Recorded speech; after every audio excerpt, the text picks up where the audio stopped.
17ই August মা মনসা পুজোর দিন থেকে শুরু করে যে যোগ শুরু হচ্ছে 10ই সেপ্টেম্বর ভাদ্র মাসের অমাবস্যা মানে কৌশিকী অমাবস্যা।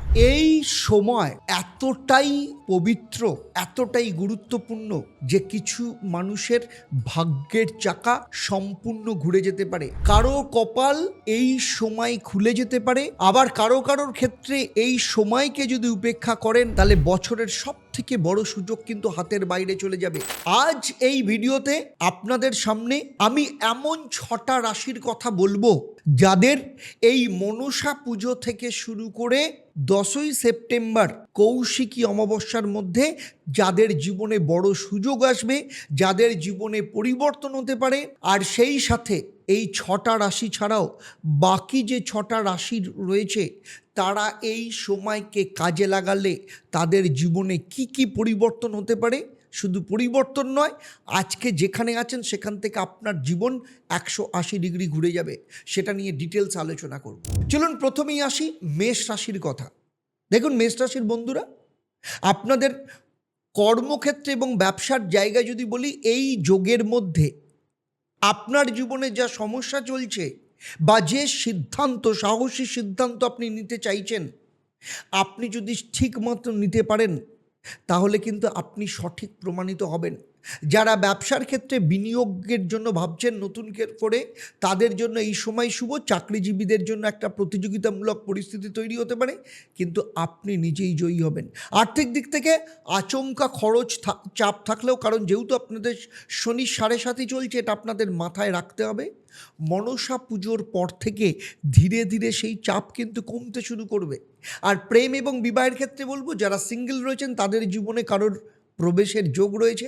আর বিবাহিতদের মধ্যে ছোটোখাটো ঝামেলা এই যোগের প্রভাবে মিটে যেতে পারে। আর পারিবারিক দিক থেকে দীর্ঘদিনের কোনো বিতর্ক এই যোগের মধ্যে মিটে যাওয়ার সম্ভাবনা রয়েছে। শরীর স্বাস্থ্যের দিক থেকে মাথা গরম হওয়ার প্রবণতা থাকবে, ধৈর্য রাখাই শুভ। সেটাই আপনার ক্ষেত্রে সব থেকে বড় হাতিয়ার বলতে পারেন। এই যোগে কি করবেন? মনসা পুজোর দিন মা মনসাকে দুধ এবং মা তারাকে লাল ফুল নিবেদন করুন, অত্যন্ত ভালো ফল পাবেন। চলুন এবারে আসবো দ্বিতীয় রাশির কথা। যে রাশিটার কথা আমি বলবো সেটা হচ্ছে কর্কট রাশি। কর্কট রাশিদের এই যোগের মধ্যে মায়ের দিক থেকে বা মাতৃকুল থেকে একটা বড় সুখবর আসতে পারে। কর্কট রাশির জাতক জাতিকাদের নিয়ে আরেকটা ভিডিও কিন্তু আপনারা পাবেন, সেটা হচ্ছে জন্মাষ্টমীর ওপর। সেই ভিডিওটা আপনাদের ক্ষেত্রে কাজে লাগবে, আপনারা দেখে নেবেন। আর আপনাদের বলি, বাড়ি কেনা হোক, সংস্কার বা বাড়ির স্থানান্তরকরণ করতে চাইছেন, এইরকম সিদ্ধান্ত এই সময় নিলে সফল হবে। কর্মক্ষেত্রে কোনো সংবেদনশীল কাজে, কোনো পরিচর্যা বা শিক্ষা হোক বা ক্রিয়েটিভ পেশায় যারা রয়েছেন তাদের স্বীকৃতি পাওয়ার যোগ রয়েছে। আর্থিক দিক থেকে সঞ্চয় বাড়ার সুযোগ হচ্ছে, তবে আবেগের বশে খরচ একদম করবেন না। প্রেম এবং বিবাহের ক্ষেত্রে বলবো, পুরনো সম্পর্কে যে দূরত্ব তৈরি হয়েছিল সেটা কমে আসবে। অবিবাহিতদের জন্য পরিবারের মাধ্যমে সম্পর্কের প্রস্তাব আসতে পারে। শরীর স্বাস্থ্যের দিক থেকে ঘুমের সমস্যা, মানসিক অস্থিরতা এই যোগের শেষে ধীরে ধীরে কেটে যাবে। কী করবেন? মনসা পুজো থেকে শুরু করে অমাবস্যা পর্যন্ত প্রতি সোমবার সন্ধেবেলায় চন্দ্রদেবকে জল অর্পণ করুন। এবারে আসছি তৃতীয় রাশির কথা, সেটা হচ্ছে বৃশ্চিক রাশি। বৃশ্চিক রাশির বন্ধুদের ক্ষেত্রে বলবো, কর্মক্ষেত্রে গোপন প্রতিযোগিতা বা পেছনে চলা কোনো ষড়যন্ত্র সামনে চলে আসবে, প্রকাশ পেয়ে যাবে, যা আপনাকে কিন্তু সুরক্ষা দেবে। আর্থিক দিক থেকে বলবো, আটকে থাকা টাকা হোক, সম্পত্তি সংক্রান্ত জটিলতা এই যোগের মধ্যে কাটতে শুরু করবে। প্রেম এবং সম্পর্কের ক্ষেত্রে গভীর সম্পর্কের সত্যতা প্রকাশ পাওয়ার যোগ রয়েছে, যা কষ্টদায়ক হলেও শেষমেশে কিন্তু আপনাকে মুক্তি দেবে। আর যারা গোপন কোনো সম্পর্কে রয়েছেন তাদের জন্য স্পষ্টতা আসার সময় কিন্তু হয়েছে। শরীর স্বাস্থ্যের দিক থেকে পুরনো কোনো শারীরিক সমস্যায় উন্নতির যোগ রয়েছে। আর কি করবেন এই সময়? এই সময় এই যে যোগের মধ্যে প্রতিদিন মা তারার মন্ত্র নিয়মিত জপ করুন সন্ধেবেলায়, দেখবেন খুব ভালো ফল পাবেন। আর প্রতি বৃহস্পতিবার এই যোগের মধ্যে মা তারাকে একটা লাল জবা দিয়ে পুজো দেবেন। চলুন এবারে কথা বলছি তৃতীয় রাশি, সেই রাশি হচ্ছে ধনুরাশির কথা। ধনুরাশির বন্ধুরা, আপনাদের বলছি আর কিছুদিনের মধ্যে আপনাদের জন্য আরেকটা ভিডিও আসবে জন্মাষ্টমীর ক্ষেত্রে, আপনারা সেই ভিডিওটা দেখবেন, সেখানেও আপনাদের জন্য কিন্তু বিশেষ কথা আমার বলা আছে। প্রথমেই আসবো শিক্ষা এবং কর্মজীবনের ক্ষেত্রে বিদেশ যাত্রা বা উচ্চশিক্ষা সংক্রান্ত সিদ্ধান্তে স্পষ্টতা আসবে। এই যোগে ভালো ফল পাবেন। আর্থিক দিক থেকে, বিনিয়োগের দিক থেকে লাভের সম্ভাবনা রয়েছে। প্রেমের ক্ষেত্রে সম্পর্কে সততা এবং খোলামেলা কথাবার্তা আপনাদের সম্পর্কের ক্ষেত্রে নতুন ভিতকে মজবুত করবে। পারিবারিক দিক থেকে বড়দের সাথে পুরনো মনোমালিন্য মিটে যাওয়ার যোগ রয়েছে।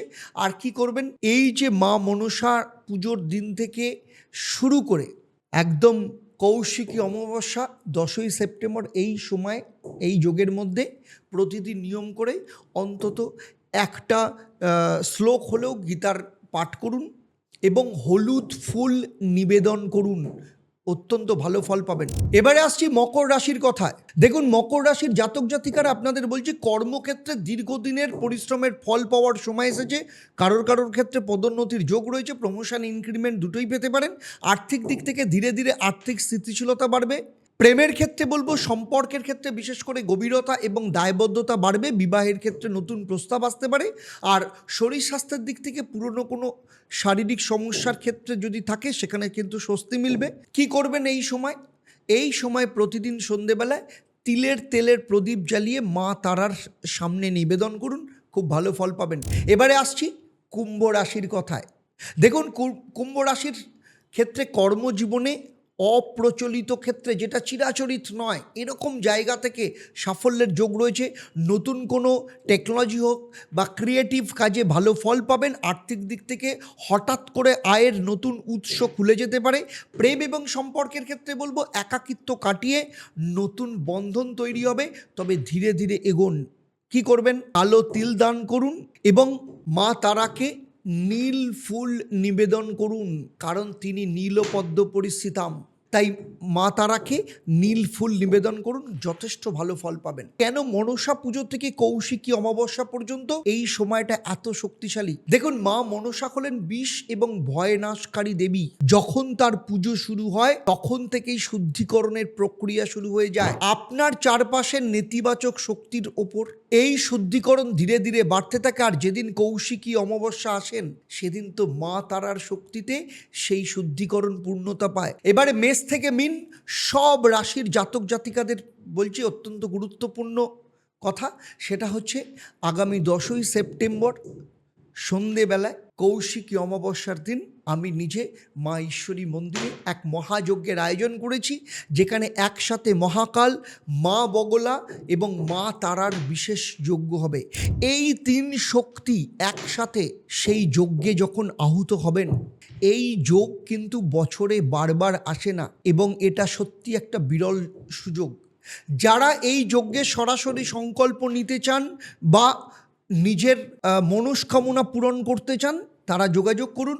আর যাদের মনে করছেন যে জীবনের সব থেকে গভীর সংকট চলছে, এই সংকট থেকে আপনি বেরোতে চান, সেটা আপনার যে কোনো সেক্টরে হোক, আপনার সন্তানের পড়াশোনা হোক, কেরিয়ার হোক, চাকরি হোক, অর্থ হোক, শত্রুতা হোক, বিবাহিত জীবন হোক, সন্তান আসছে না, এরকম যে কোনো গভীর সংকট, এই মনসা পুজোর যোগ থেকে শুরু করে যে যোগ 10ই সেপ্টেম্বর পর্যন্ত থাকবে, এই যোগে যারা প্রতিকার প্রতিবিধান করবেন, আমি আপনাদের বলছি আমার দীর্ঘ 28 বছরের এক্সপিরিয়েন্সকে কাজে লাগিয়ে এবং 1.5 লক্ষের ওপর যে উপকৃত ক্লায়েন্ট রয়েছে, তাদের দলেও আপনি হতে পারবেন।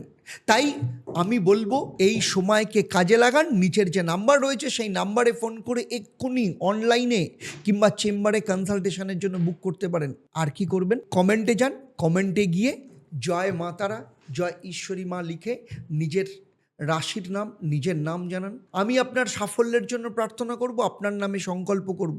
তাহলে আজকের মতো বিদায় নিচ্ছি, আবার দেখা হবে আপনাদের সাথে। কারণ আগামী দিনে কিন্তু আসছে আপনাদের সেপ্টেম্বর মাসের রাশিফল নিয়ে প্রত্যেকটা রাশির জন্য। অবশ্যই চ্যানেলটার সাথে থাকুন। আর চলুন সিধে হয়ে সোজা হয়ে বসি, বুক ভর্তি করে একটা গভীর শ্বাস নিন, এরপরে হাত জোর করে আমার সাথে বলুন, ওম একাং ব্রহ্ম প্রেমং পরমম। জয় ঈশ্বরী মা। নমস্কার, ভালো থাকবেন।